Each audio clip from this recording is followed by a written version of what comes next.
बुद्धानुसति। बुद्धानुसति का अभ्यास यदि आपके मन में भय, डर इस तरह से कुछ उत्पन्न हुआ हो या पारिवारिक जीवन में कलह इत्यादि होते हैं, उनसे बचना यदि चाहते हैं तो आपको बुद्धानुसति करना चाहिए। बुद्धानुसति का मतलब है बुद्ध के गुणों पर ध्यान करना, और यह शुद्ध हृदय और शुद्ध चित्त के संयोग से इस सूत्र को पुनः पुनः दोहराते, अर्थ व्यंजन सहित उसको दोहराते हुए इसका अभ्यास किया जाता है। बुद्ध किसे कहते हैं इसको समझने के लिए भी यह सूत्र महत्वपूर्ण है। इति पिसो भगवा अरहं सम्मा संबुद्धो विज्ञाचरण संपन्नो सुगतो लोकविदु अनुत्तरो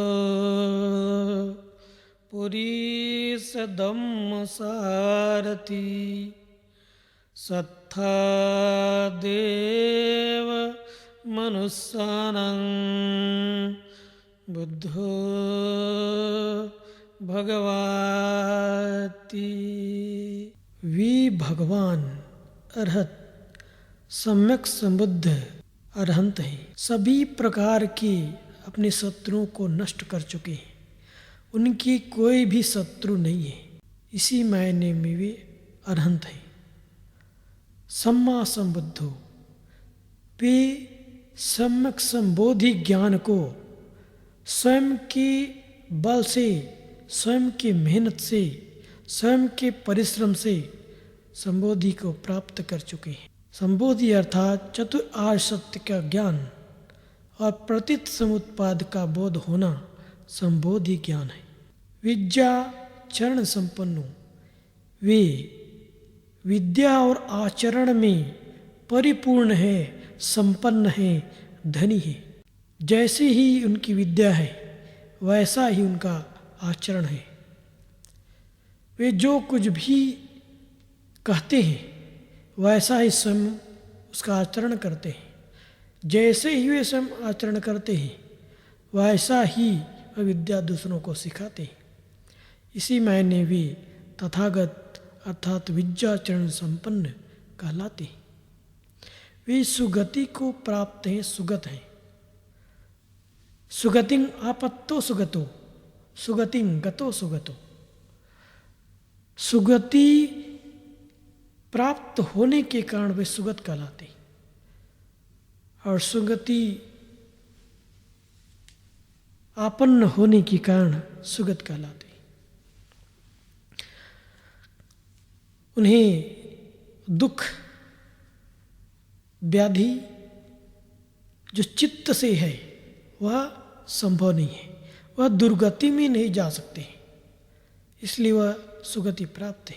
लोकविदु, लोकविदु अर्थात इस शरीर, स्वयं के शरीर के बारे में परिपूर्ण ज्ञाता हैं, विदु हैं, और इस पूरे विश्वमंडल के बारे में भी परिपूर्ण ज्ञाता हैं।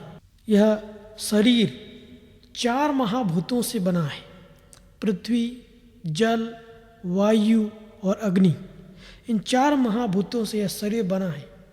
यह पूरा विश्वमंडल भी 4 महाभूतों से बना है, पृथ्वी, जल, वायु और अग्नि। या इसे ऐसा भी कह सकते हैं 8 कलापों से बना हुआ है। यहाँ तक कि प्रत्येक कण, परमाणु, प्रत्येक मॉलिक्यूलर या प्रत्येक इलेक्ट्रॉन या प्रोटॉन या न्यूट्रॉन और ड्यूटेरियम ट्रिटियम में भी 8 कलाप हैं। पृथ्वी, पृथ्वी का लक्षण, जल, जल का लक्षण, वायु, वायु का लक्षण, अग्नि, अग्नि का लक्षण। इस तरह से 8 कलापों से पूरा यह शरीर बना हुआ है, पूरा विश्वमंडल बना हुआ है। और इस शरीर का भी यह नियम है, उत्पाद, उत्पन्न होना, परिवर्तनशीलता के साथ विकसित होना और अंत में मृत्यु को प्राप्त होना, नष्ट होना। यह अनित्य धर्म से युक्त है, जरा धर्म से युक्त है और मृत्यु धर्म से युक्त है। यह शरीर निरंतर परिवर्तनशील है। यह पूरा बाहर का विश्वमंडल भी अनित्य धर्म है, जरा धर्म है और मृत्यु धर्म है। लोको पकंपितो लोको, यह पूरा विश्व बनता है, बिगड़ता है, बनता है, बिगड़ता है। और इस शरीर में भी चित्त भूमि होती है। चित्त भूमि में हम जैसा बीज बोते हैं वैसा ही फल हमें प्राप्त होता है। यदि हम मैत्री का बीज बोते हैं तो मैत्री का फल हमें मिलेगा। यदि हम करुणा का बीज बोते हैं तो हमें करुणा का फल मिलेगा। यदि हम द्वेष का बीज बोते हैं, द्वेष का फल मिलेगा। यदि हम हिंसा का बीज बोते हैं, हिंसा का फल मिलेगा। ठीक उसी तरह इस विश्वमंडल में, धरती में भी, भूमि में भी यदि हम आम का बीज बोते हैं तो आम का पेड़ होता है, फल मिलता है। यदि हम नीम का बीज बोते हैं, नीम का पेड़ होता है, फल मिलता है। यदि हम आम का बीज बोएं और कहें कि हमें नीम का फल मिलेगा, यह संभव नहीं। यदि हम नीम का बीज बोएं और कहें कि आम का फल मिले, यह संभव नहीं। यह प्रकृति का नियम है, यह कभी भी ऐसा संभव नहीं है। तो इसलिए इस चित्त भूमि और भूमि पर जैसा हम बीज बोते हैं वैसा ही फल हमें प्राप्त होता है। इस तरह से संपूर्ण शरीर के बारे में ज्ञान होने के कारण तथागत लोकविदु हैं और इस पूरे विश्वमंडल के बारे में संपूर्ण ज्ञान होने के कारण लोकविदु हैं। अनुत्तर है, अनुत्तर पुरुष दम्म सारथी, मनुष्य सत्व को दुख मुक्ति तक ले जाने वाले सारथी हैं, नेता हैं, विनायक हैं। या डायरेक्ट इनका दो मार्ग सिखाते हैं, डिसिप्लिन जो करते हैं, विनय करवान बनाते हैं। वह विनय शील, समाधि, प्रज्ञा का विनय डायरेक्ट दुख मुक्ति तक ले जाने वाला मार्ग है।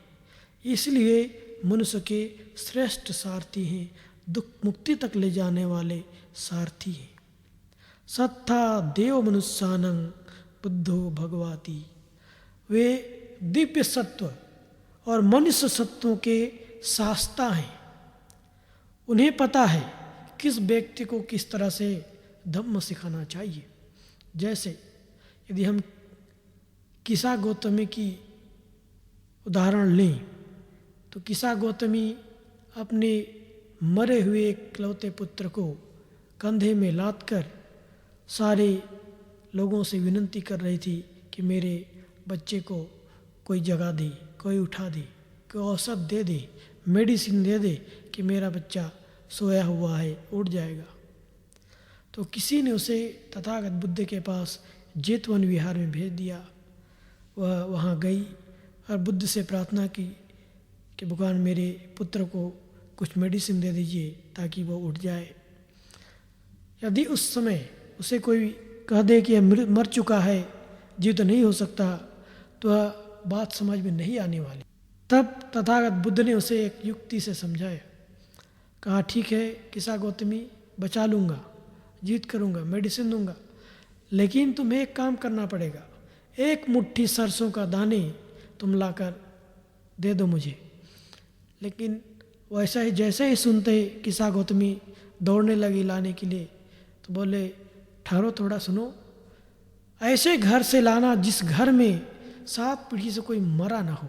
किसा गौतमी एक घर से दूसरे घर जाते हुए पूरी नगर में, संपूर्ण नगर में गई, हर घर में जहाँ भी गई बोला कि एक मुट्ठी दो।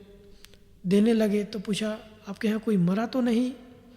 हर व्यक्ति वहीं पर आंसू बहाने लग जाते थे। पूरे नगर में दिन सुबह से शाम तक घूमते तक उसके मन में यह बात समझ में आ गई कि कोई हर घर में मृत्यु होता है, हर व्यक्ति मरता है, यह सत्य है, इसे कोई नहीं बच सकता।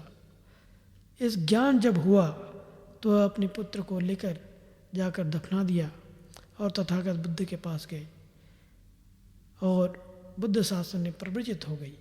तथागत सम्यक संबुद्ध ऐसे शास्त्र हैं कि इस व्यक्ति को कैसे धम्म देशना दें, कैसे धम्म सिखाएं, ज्ञान सिखाएं, या ज्ञान होने के कारण वे शास्त्र हैं। इतना ही नहीं, एक बार बहुत सारे लोग बैठे हुए थे, एक व्यक्ति भी बैठा जो सुबह से भूखा था, उसे धम्म सिखाना था, तो देखा कि तो भूखा है, धम्म सीख नहीं सकता।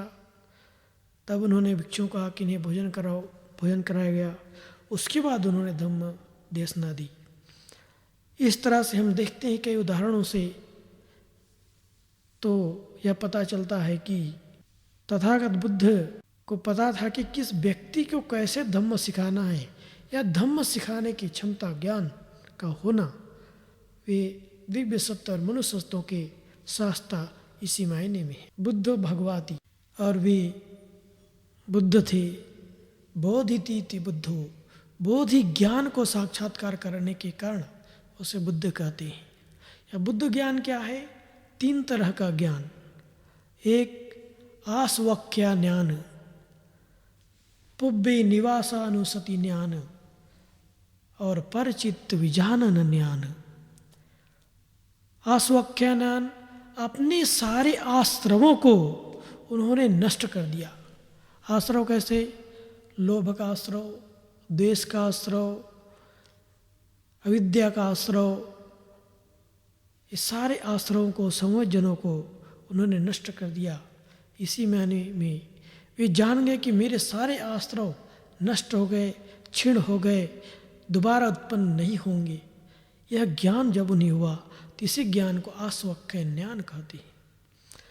दूसरा, पुब्बे निवासानुसति ज्ञान, अपने पूर्व जन्मों का ज्ञान होना पुब्बे निवासानुसति ज्ञान है। वे जानते थे कि कौन सा जन्म, मेरा क्या जन्म हुआ, पूर्व मैंने कौन सा जन्म लिया। और दूसरे के चित्त को जानने का ज्ञान, या दूसरे की जन्म मृत्यु को जानने का ज्ञान को कहते हैं परचित्त विजानन ज्ञान। ये तीनों ज्ञान जिन्हें प्राप्त हो जाता है वे बुद्ध हो जाते हैं। इन तीनों ज्ञान होने के कारण तथागत सम्यक संबुद्ध बुद्ध हुए।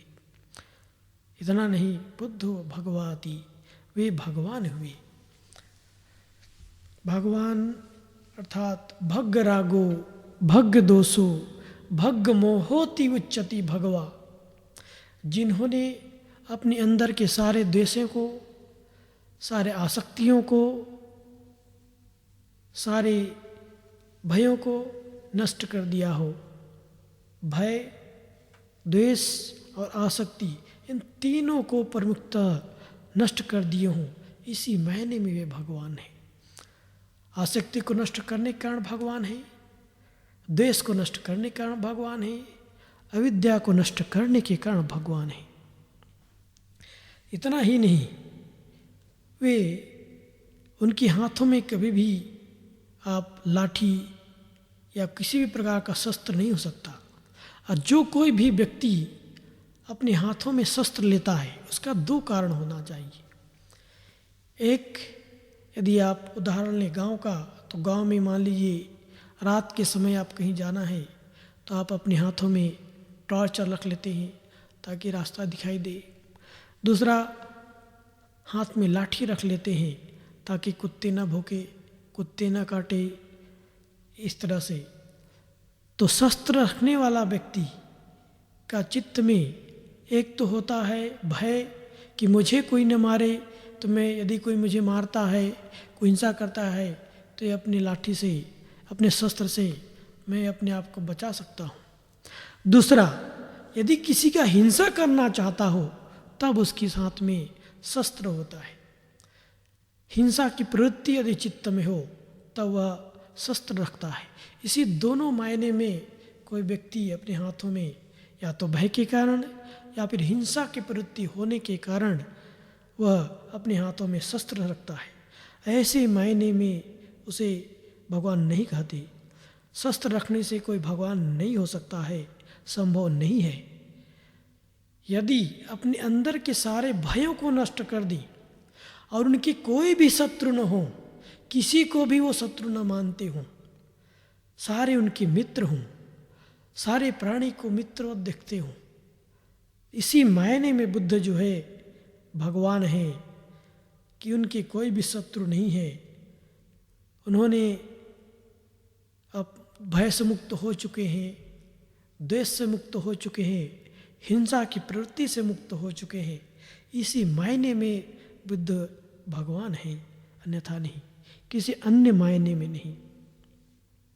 यह अर्थ, यह गाथा जो है शुद्ध चित्त शुद्ध हृदय के संयोग से इस गाथा को पुनः पुनः, चूँकि वे वितरागी हैं, वितदोषी हैं, वितमोही हैं, इसी मायने में इस अच्छे गुणों को हम पुनः पुनः स्मरण करें, शुद्ध चित्त और शुद्ध हृदय के संयोग से इसे पुनः पुनः दोहराएं, तो हमारे अंदर का जो भय है वह समाप्त हो जाएगा। हमारे आसपास में या परिवार में जो कलह हो रहे हैं उनसे हम बच जाएंगे। या जो आने वाली जो हमारे चित्त में अप्रसन्नता होती है, हृदय में एक प्रसन्नता चित्त उत्पन्न होगा। इस चित्त बल से ही हमें अपने संकटों से हम अपने आप को निकाल पाते हैं या निकाल सकते हैं। इसीलिए इस गाथा को अर्थ व्यंजन सहित यदि हम पुनः पुनः अभ्यास करें तो हम ऐसे समस्याओं से निजात पा सकते हैं, समस्याओं का निवारण कर सकते हैं। इतिपिसो भगवा अरहं सम्मा संबुद्धो विद्याचरण संपन्नो सुगतो लोकविदो अनुत्तरो परीसदम्म सारथी सत्था देवमनुस्सानं बुद्धो भगवाति।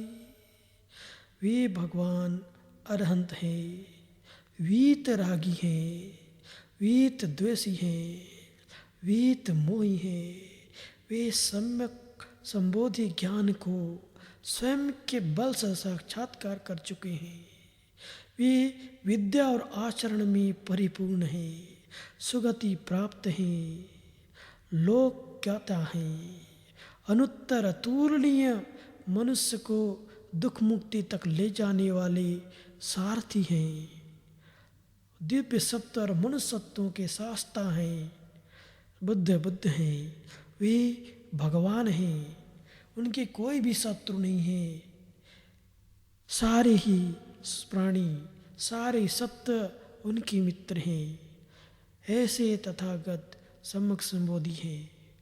ऐसे ज्ञान मेरे अंदर उत्पन्न हो, मैं भी वितरागी बनूं, मैं भी विद्वेषी बनूं, सारे प्राणी मेरे भी मित्र हों, मेरा कोई शत्रु न हो, सारे सत्व मेरे हितैषी हों, मैं भी संबोधि ज्ञान को साक्षात्कार करूं, मैं भी विद्या चरण संपन्न बनूं, सुगति को प्राप्त करूं, लोक ज्ञाता बनूं, मनुष्यों के शास्ता बनूं, दिव्य सत्वों के शास्ता बनूं, बोधि ज्ञान की प्राप्ति हो, मेरे अंदर के सारे विकार, लोभ, द्वेष, मोह, अहंकार, ये सारे नष्ट हों। इतिपिसो भगवा अरहं सम्मा संबुद्धो विद्याचरण संपन्नो सुगतो लोकविदो अनुत्तरो पुरीसदं सारथी सत्तादेव मनुस्सानं बुद्धो भगवाति।